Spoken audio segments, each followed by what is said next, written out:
hand versus chainsaw. It looks painful. Our hospitals are taking care of more patients than ever. You're all right. With medical teams under constant pressure. Can Dr. Pixie come to resource, please? Somebody as poorly as this little one, we really need to treat them quickly. To meet our expectations.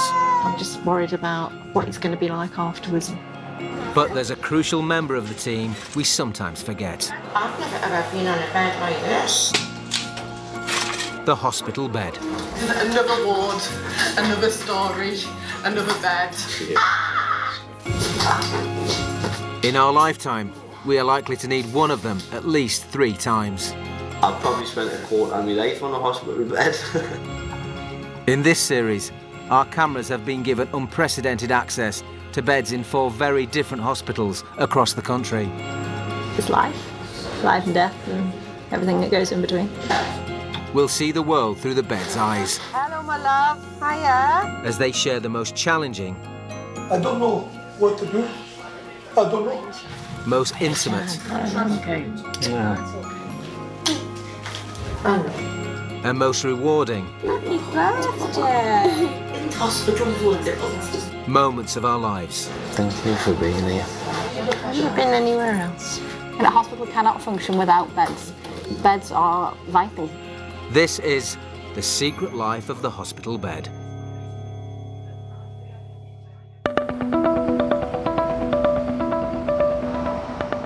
In the heart of Newcastle is the Royal Victoria Infirmary. I would imagine he'd probably be admitted with a cardiac history, and in fact he's had 6 days of pain. Its A&E department is one of only 5 units in England to have emergency consultants on call 24/7. Well, I could give her some diazepam and get her in the cancer. There are 29 beds on the unit, and like the medical team, they work day and night. Often, they are busy transporting patients. You okay there? Start now. A&E Bed 9 has just become free. 22-year-old Lewis will be its next patient. He's come in with intense pain in his knee and hip. He thinks it's due to a condition he's had since birth. Basically, I was born with bilateral talipes, which is better known in layman's terms as clubfoot, where I had my feet the opposite way around and snapped back into place. Around 1 in every 1,000 people is born with a clubfoot. With quick treatment, most recover early in life. But Lewis has had complications and still suffers pain. I'm not sure if the pain's coming from my spine into my lower back, or if it's actually to do with just the muscles in my leg or what. My entire leg just goes numb and I get no feeling in it, and then all of a sudden my muscle will like sort of jump and tighten. But when it tightens, it doesn't relax again, it just stays tight, and my leg starts seizing up and twisting in like that, and that's where the pain comes from, and it's just ridiculous. I do have them days where I just want to cry and cry and cry, don't go to work, and I just want to sit in and just feel sorry for myself. Lewis settles onto A&E Bed 9.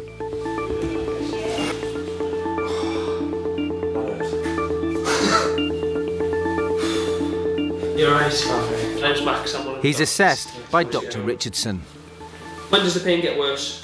It tends to get worse on a night, but it does get worse at any point. Okay. Does walking make it worse, or is it just there all the time? It's there all the time, but don't get us wrong, my crutches make it easier, don't get us wrong, you know. And are you taking any medication at the moment? Nah, nothing works. The only time it's not hurt has been when I've taken like morphine or something like that, you know, okay, like a morphine based, like opiate. Yeah. Fair enough, I still can't like move it and kick it about and whatnot, but I can sit there painless. Right, okay, fine. Dr. Richardson needs to examine Lewis more closely. I don't know if it's got anything to do with it as well, mate, right, but look at that. Yeah, they're different lengths, aren't they? Whereabouts is it sore? Can you point to where the pain is in the knee, or is it all over? Or no, it's like behind that. Behind there. So yeah. It's all in the middle of your knee, right behind there. Yeah. Does it hurt just sort of pressing on it? No. No. Can I bend your knee? I won't be able to keep this leg straight. Okay, that's fine. Just do whatever you need to do. So just... Just try and relax as best as you can. I know it's easier said than done. Is that as far as you can let it go?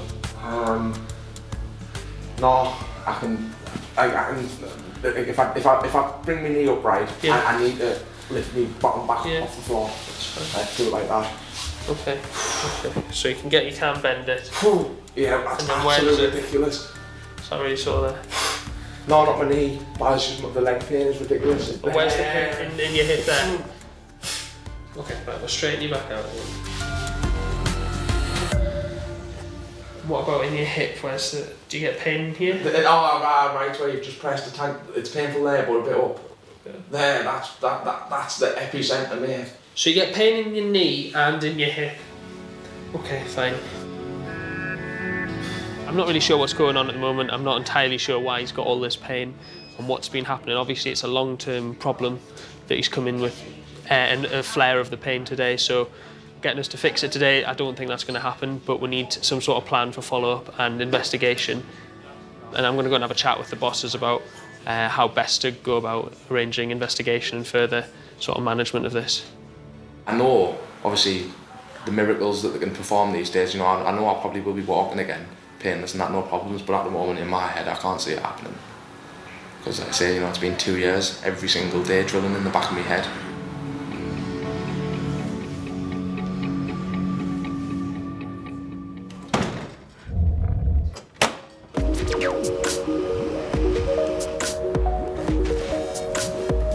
The paediatric A&E department at the Great North Children's Hospital is run by medical staff who are specially trained in children's healthcare. Hello, PTD. Their 9 beds deal with just over 30,000 children a year. I'm a little bit scared. The PSC's just phoned me about a young lad that was coming from gastro clinic. So he does need to book in and then I'll get him seen and I'll send him back up to you. OK, thanks, love, bye. High on the list of ailments are head injuries, up to 2,000 a year. You will have a little scar here, but you won't know it's there unless one day you get your hair shaved off. Paediatric Bed 27 is ready for its next patient. 5-year-old Daniel has suspected concussion. He's come in with his dad, Andy. Daniel had a bit of an accident at school today. Someone ran into Daniel and Daniel went flying across the ground and hit his head off the ground. Yeah. Okay. Where the big scrape is. Daniel? Oh. Yes. Daniel, come on. Nurse practitioner Rain takes Daniel to Paediatric Bed 27. You're going to come through and have a little sit on our bed, is that okay? If you have a little sit up on there. Are you Dad? Yes, I am. Lovely. I'm Louise, I'm one of the nurse practitioners here. I'll just give my hands a wash and if you have a climb up on the bed, I'll sit on there. You up. Whoa, jump up. There you go. Oh, big boy. The first task is to rule out concussion. Oh, do you remember everything that happened? You didn't have a snooze or anything? I didn't. You didn't have a snooze. Have you been sick? No. No, that's good, isn't it? And how do you? I wasn't tired. You weren't tired. That's good. Have you had anything to eat today? Had you had your lunch? Yeah, tuna sandwich. A tuna sandwich. You look at my big nose up there. I'll just see what colour they are. Brilliant. Pop your head up in the air. I'll have a little look up your nose. So if you go like that. Okay. And have you had a nosebleed or anything like that? It doesn't look like you have. No. With no obvious signs of concussion, Nurse Rain needs to assess Daniel's facial injury to check for broken bones. And then what I'm going to do, we'll have a little feel of your face. Do you like our comfy bed? Or not really? Is it like your bed? It's comfy enough if I put my shoes off. Yeah. I've let you sit up on the bed though, haven't I, with your shoes on? Would you be allowed to do that at home? Yeah. No. Does that hurt along there? That's where you've got your bruise, isn't it? It still hurts. It still hurts. Okay. I think you've just got a mark there and a little bit of an abrasion and a little bit of a bruise. I don't think there's any broken bones, so that's really good. Fantastic. Now, do you like stickers? Yeah. Which sticker would you like? Because you've been super brave today. The biggest one. The biggest? Which one do you think the biggest is? That one, because that's bigger than all. Do you think it is? Where would you like to stick it? Next to the dog. Where did you get the dog from?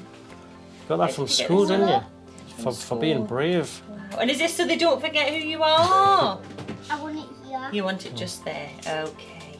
Well, it was lovely meeting you. What do you say, Go Daniel? home. Thank you. Okay. So he's a happy little boy with no significant clinical findings. He's alert and he's doing everything appropriately. It's a happy ending, nothing serious. We can go home and get some chocolate. Within an hour and a half of his arrival, Daniel is discharged. Come on. Paediatric bed 27 is prepped ready for its next patient.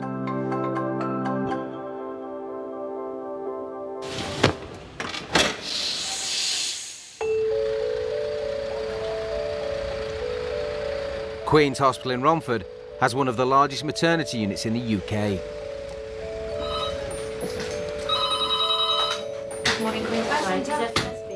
You know where the maternity tree is? Yes. She needs to come to be checked out, all right? It includes a special centre for low-risk deliveries, with the option of a water birthing pool. There's also a higher-risk, consultant-led ward. Hello. How are you? A little nervous. No, a little nervous. Good luck. Thank you. 28-year-old Shirley is in need of a bed. She arrived at the hospital several hours ago. She went for a walk as she was only in the very early stages of labour. Now her labour is progressing. Maternity bed 7 has been cleaned and prepped and is on its way to meet her.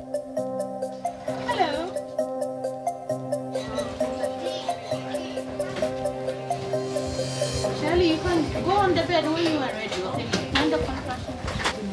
That's great. Yeah. I was advised to walk around and was just sitting in the restaurant and having a contraction. And I had a gosh, the water broke. Oh, but hopefully no one saw that. Shirley has come in with her 8-year-old son, OJ, her mum and her friend, Ona. We're close family friends, more or less family. She's doing really well, very calm. So yeah, I don't think that would be me. When she gave birth to OJ 8 years ago, Shirley tried to keep things natural, but she did have the painkiller pethidine.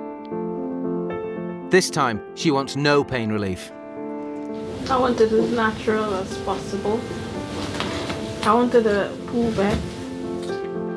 But tests have revealed she has an infection, which if untreated, could put her unborn baby's life at risk. She won't be able to use the birthing pool. I can't have the water bed anymore. It has to be bed birth. So that one is out of the window now? Yeah. Babies born with the strep B infection that Shirley is carrying are at serious risk if untreated. Okay, so now we're going to give you antibiotics. Okay, through there. Midwife Boachi administers intravenous antibiotics. We have to give antibiotics before baby is delivered. If antibiotics is not given before baby delivered, baby needs to have antibiotics. So we normally try to prevent it so that we don't have to, the babies don't have to go through all this pain and stuff. Shirley must stay on the high-risk ward for the duration of her labour, so midwives can monitor her closely.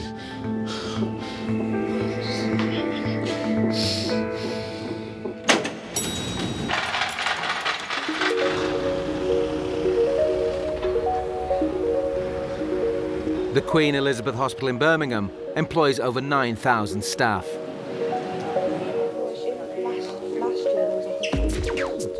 Listen, my dear, give us the sex split of the patients that you want us to house.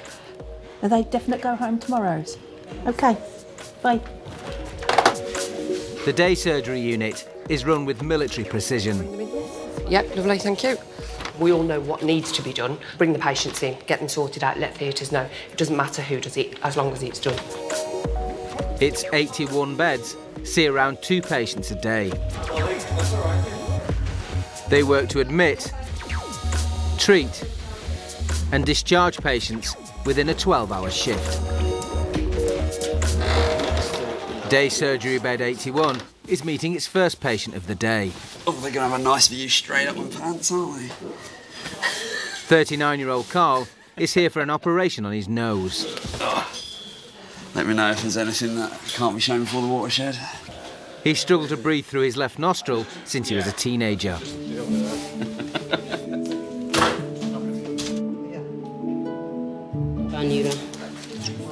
He's looked after by Nurse Tom. Carl has already had 2 exploratory procedures this year.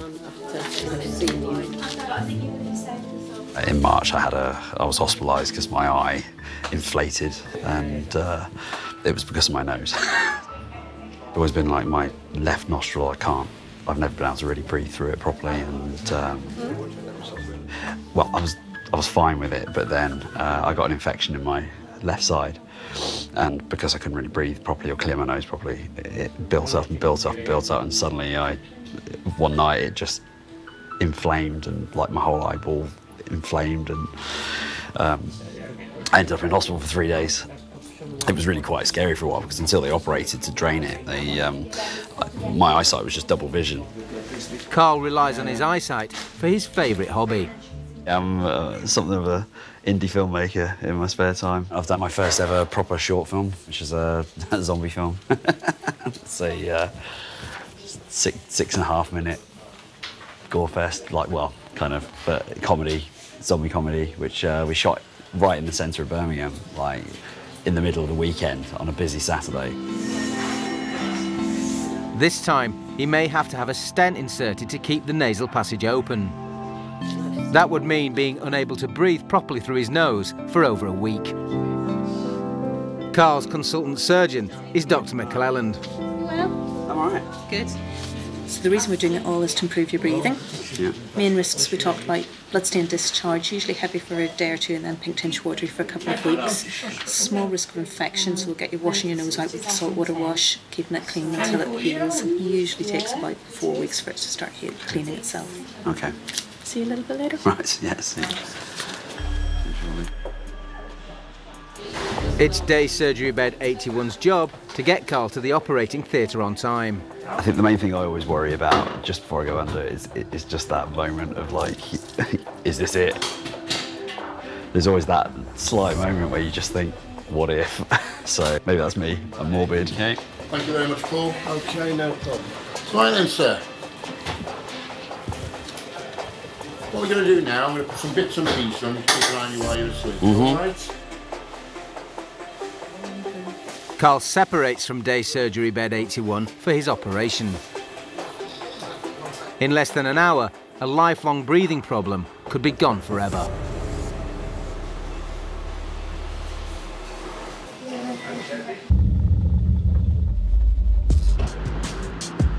Back at Newcastle's RVI, A&E bed 9 has been playing host to Lewis for more than 30 minutes.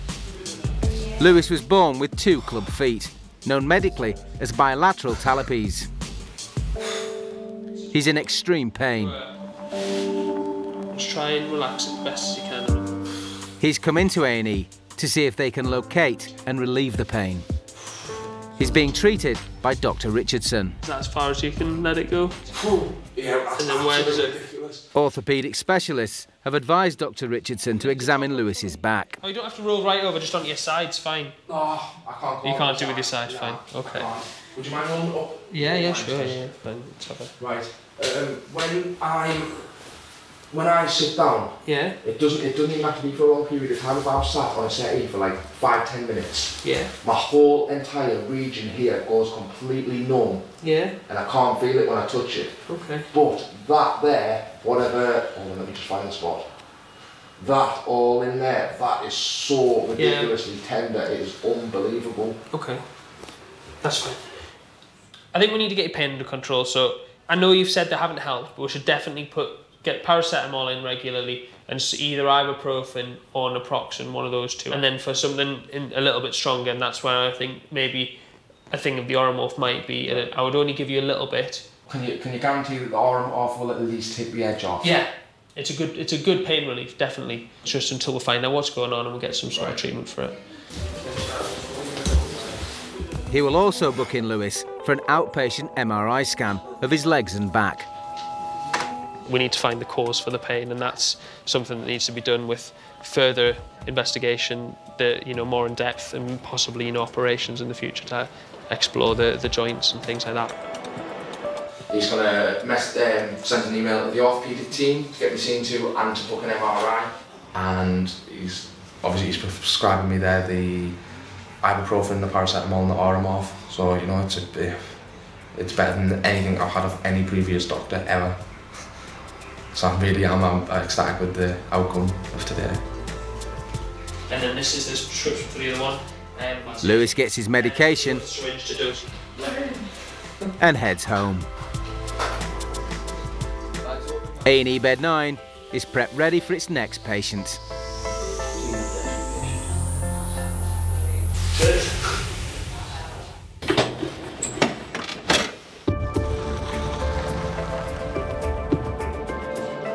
"75-year-old Josephine is next in line for A&E bed 9. Her son Barry and daughter-in-law Julie fear she may have had a stroke. She's lost control of one side of her face. It's not an ordinary pain that you would take a tablet for.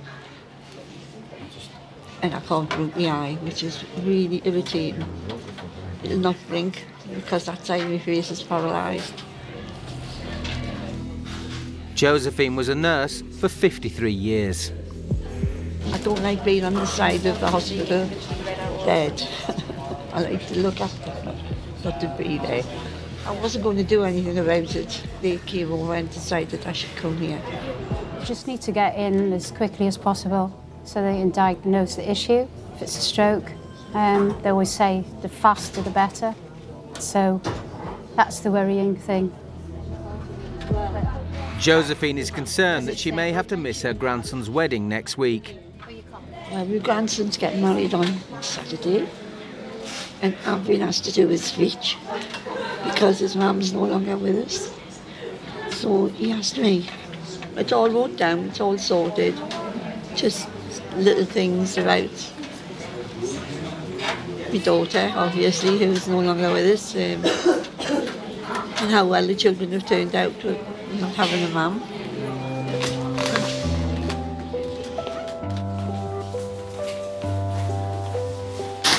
Would you like to get up onto the plinth, so that's all right? Josephine settles onto A&E bed 9. She's assessed by Dr. Dolan. So this all started with a headache, as far as you're aware. No trips or falls. Any visual changes? Visual disturbance? Well, just because this eye is irritated. Irritated. My plan going into a patient where there's facial weakness is I need to rule out a stroke. So I think about the worst possible diagnosis and I work back from there. Right, I'm going to get you to do a few things. Grip my hands as tight as you can, hold them there. So I try to rule out the stroke as the sort of first point, and then I'll look towards what is most clinically likely. Lift this up slightly, hold it there, don't let me press it down, don't let me pull it up. Facial weakness, arm weakness, speech slurring, they're the things that people will alert to stroke, and they're the things that people should present to hospital with if they're concerned about a stroke. Try to blow your cheeks out like this. Okay. So you're struggling with that? Okay. Through a series of tests, Dr. Dolan aims to establish if Josephine's limited movement affects more than just her face. The symptoms, especially in the face, are very, very similar. Well, yes. So, the rest are all right. No, that's not happening. We're going to get it checked out and a stroke. If it does, she may have suffered a stroke.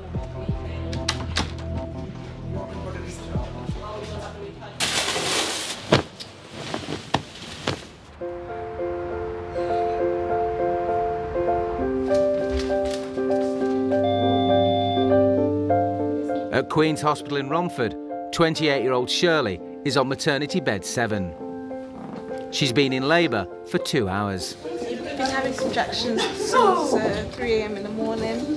We're just waiting for progress, labor to progress. And then, yeah, we'll see how it goes.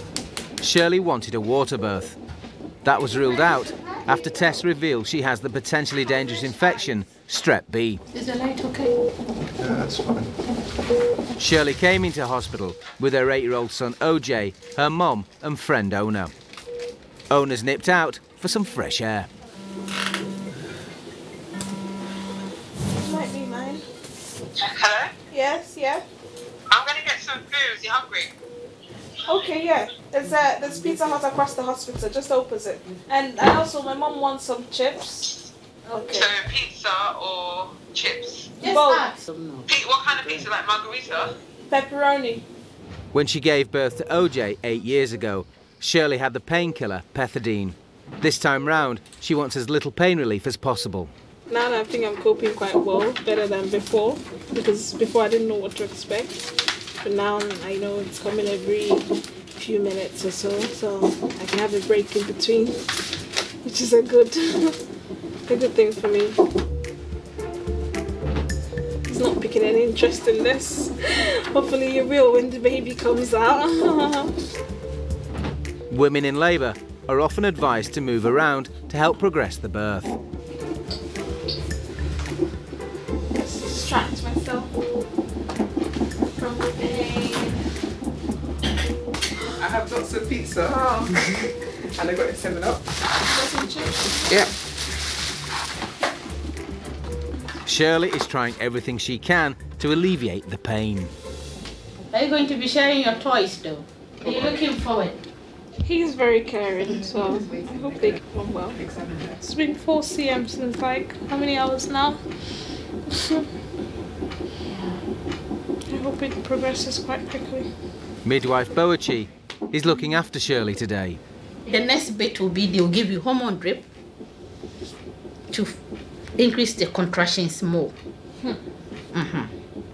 So by increasing the contraction more, that means we'll be forcing the baby head down. Women who are induced are more likely to need intervention further down the line, but Shirley wants a natural birth. Every baby is different, and plus this one is above the 95th center, so it's a big baby on board. The head is high, so for baby head to come down, it's going to take long.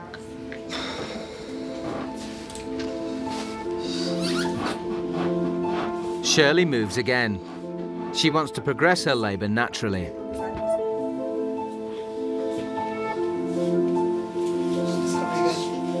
Finally, she returns to maternity bed 7. I'm just worried that it's not progressing.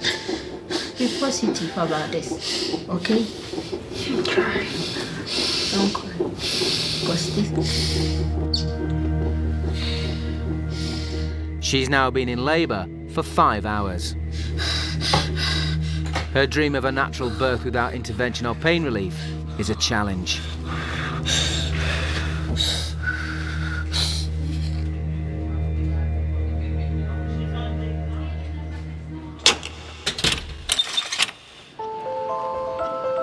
Birmingham's Queen Elizabeth Hospital. In the day surgery unit, 39-year-old Carl is back on bed 81 following an operation on his nose. Here we go. Thank you. Okay, all the best. How much do I owe you?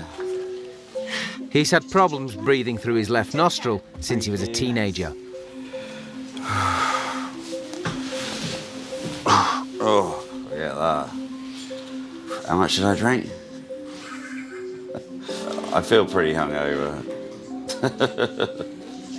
They really got on with it today. That was good. I mean, the anaesthetist was just like, boom, boom, boom. Didn't really give you a chance to think about anything. I was out before, you know. As far as things go, that was pretty smooth, I think. You know. I was out before I knew it.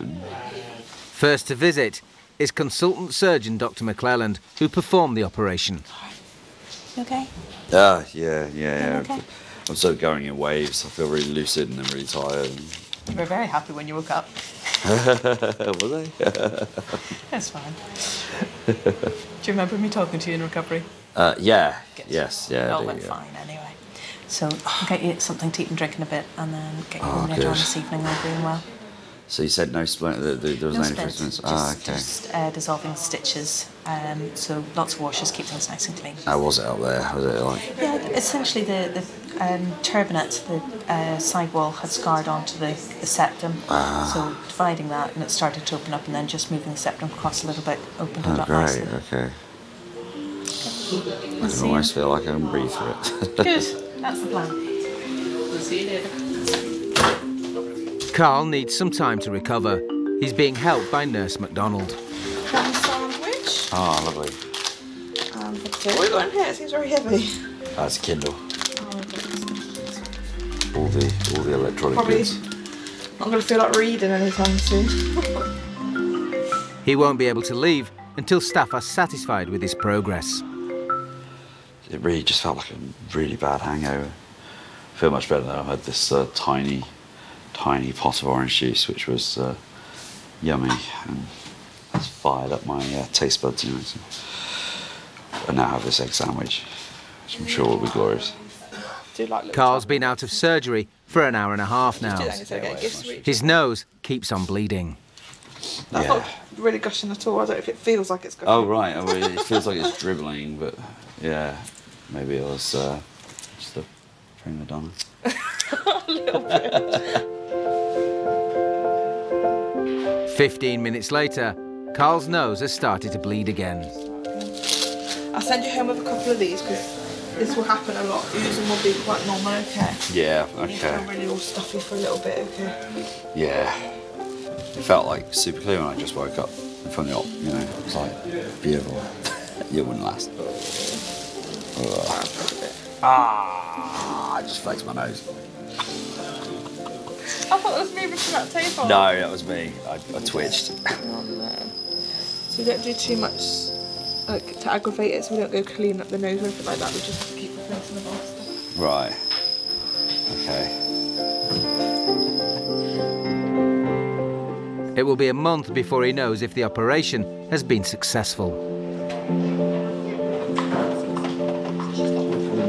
Fancy getting out of jail?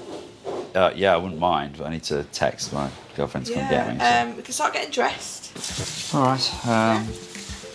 I guess the main problem with this over the years has been the lack of sense of smell. I'm hoping this fixes it. I might realise how bad the wine I drink is or something.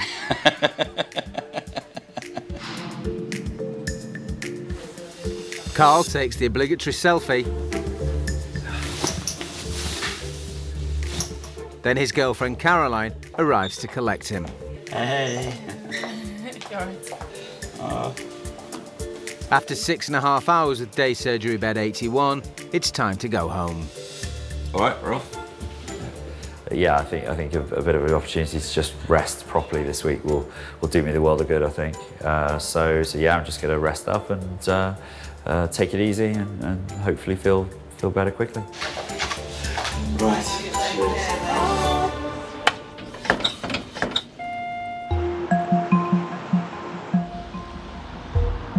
Back in Newcastle at the RVI, A&E bed 9 has been with 75-year-old Josephine for 30 minutes. She's come into A&E with a suspected stroke, having lost the control of half her face. Josephine left it several days before telling her son Barry and daughter-in-law Julie. She's so independent, and we always say, you know where we live, or you were just a call away. And then when something like this comes along, but it's a bit of an eye-opener for us. I didn't think my speech was that bad. Once I figured it's maybe this stroke, and I might not be able to talk correctly. Josephine was a nurse for 53 years and has struggled to slow down since she retired last year. She just does loads. She's always there for everybody. She's from a big family. There's 6 or 7 sisters, and she's the eldest, so she does the running around. My sister the other day turned round and said, I've just realised how old you are and what the amount of things you get through. Like, you know, I take them shopping, I do all my training, and I run them to the town, I pick them up, I pick their grandchildren up and everything. There comes a time when you're going to need to slow down. But not yet, obviously. Well, I mean, I managed to give a job up last year, have we? I know it was 15 years later than I should have done, but... She's always done loads, and she's just taken on this massive fitness regime where she's going to the gym, swimming, Zumba, you name it, all the time. Josephine has a busy week ahead. She's planning to give a speech at her grandson's wedding in 5 days' time. To be asked to do this speech at the wedding is just so important to her, and we just wanted to get to do that, and actually just to look normal, you know, to look that to get rid of some of that droop, and perhaps herself she doesn't realise what it looks like. Dr. Dolan has carried out his examination and has a diagnosis. So everything that I've seen on examination is reassuring that it's not a stroke. My diagnosis is that it's a Bell's palsy. Bell's palsy is a condition that affects the facial nerve. It's poorly understood the cause of it, but it's related to the herpes simplex virus. And the recommendations from the ear, nose and throat doctors, the specialists deal with it, is that we do give steroids for you for 5 days. And that's in the hope of reducing the duration of it, okay? Right. Most cases resolve in time, but around 20% of them leave a more serious long-term problem. The other issue is the eye. From our point of view at the moment, the main thing is to make sure that we don't cause any damage to the eye. There's a higher risk of long-term problems from Bell's palsy for people over the age of 60. Some patients develop ulcers on their eye, which can lead to infections and sometimes blindness. The eye is failing to close completely. The reason that we've got eyelids is to lubricate the cornea on the outside of the eye to ensure that it's protected, and that's particularly important in sleep. And throughout the day when we're blinking, we're lubricating our eye constantly. So she's failing to do that at the moment. Well, we're going to give you some lubrication. I've got some. Have you got some ready?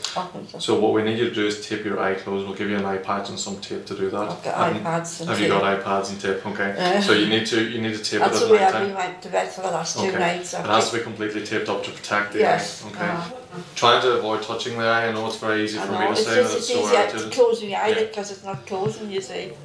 Yeah. Be careful when you get off the bed. Pretty high. Okay. Any questions from yourselves? No, thanks very much. No problem. Reassured, Josephine leaves A&E bed 9. She's determined to say some special words at her grandson's wedding. Very relieved that it wasn't more serious than it is. And my family are happy that it's not what they thought it was. It's fine. It'll all be good. It'll all be good. It'll be cool for the weekend, and that's even better. Yeah. Yeah. I'll read my speech a couple of times and I'll be fine.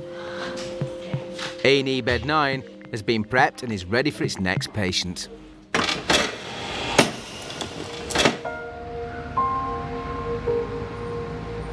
Back in Romford, at Queen's Hospital Maternity Unit, 28-year-old Shirley has been in labour for well over 5 hours. Her mum, her son OJ and friend Ona are by her side. Slower. Okay, squeeze one hand now. Squeeze it. You're doing well.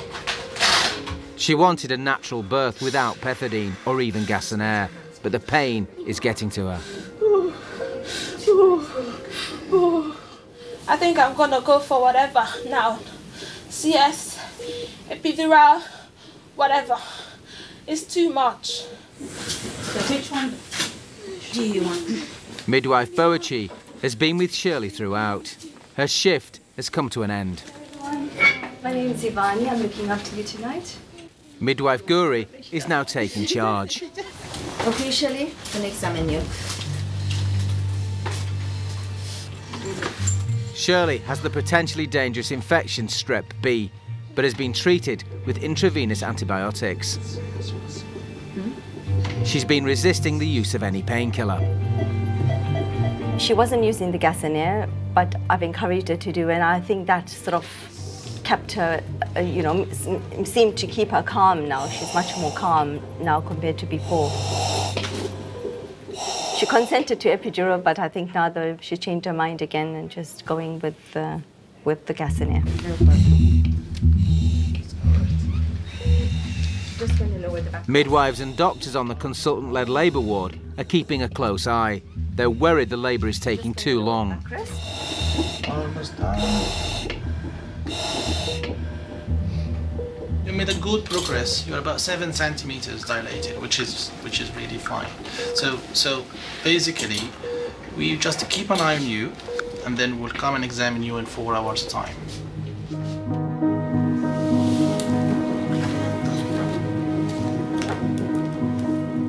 Shirley has had contractions for more than 12 hours. There's one there, just use that, I'll bring another one.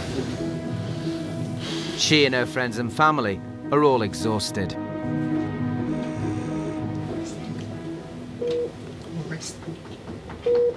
Hasn't slept since 3 a.m, so makes sense. I just wanted to see the baby today. And what will happen since I leave? It's gonna happen, isn't it? Can you open your eyes? Open your eyes. Staff are getting concerned about the baby and want Shirley to give birth soon. Midwife Guri calls on Sister Gorska for help. Shirley, can I examine you? Shirley, come on, help us now. We want to help you get baby out. Come on. Baby's getting tired in there. What she needs to do? She needs to stop using gas right now. And this leg.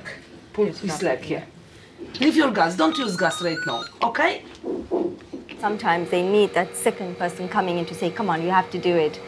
We have to get this baby out if things don't look, not looking, you know, good. And we need urgency to get this baby out.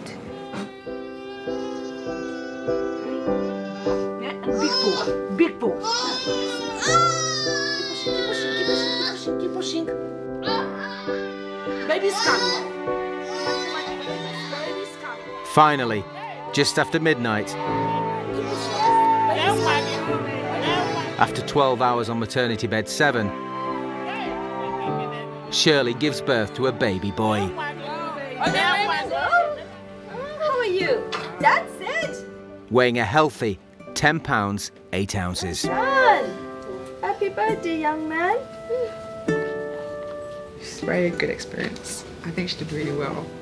She didn't make noise, but I still think she did really well. Feels good. Yeah.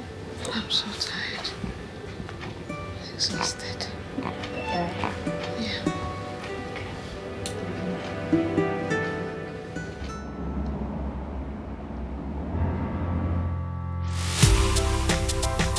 Our hospital beds have given us intimate access to the work of the NHS. Josephine managed to make the speech at her grandson's wedding. Daniel's recovered from the bumps and grazes to his head, and he's still enjoying chocolate. Carl can now breathe properly through his left nostril, and Shirley is enjoying life with her new baby boy, Tyler. The beds are now back on their wards, ready and waiting for their next round of patients.